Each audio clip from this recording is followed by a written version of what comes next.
સાચે જ આ મૈયા છે, આ માતા છે। દુનિયાનું ગમે તેવું મોંઘામાં મોંઘું પાણી પણ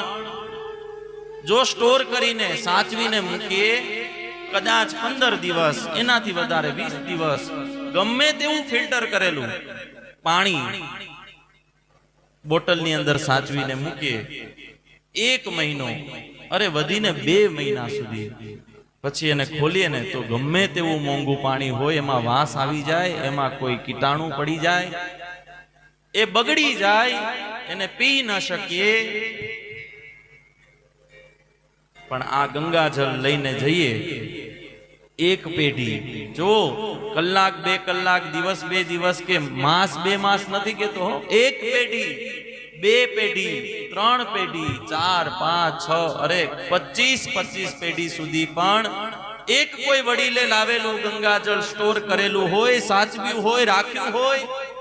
25 પેઢી સુધી પણ એ ગંગાજળની અંદર ન તો ક્યારેય વાસ આવે, ન તો ક્યારે એમાં કોઈ જીવાણુ કીટાણુ પડે, કે ન તો એ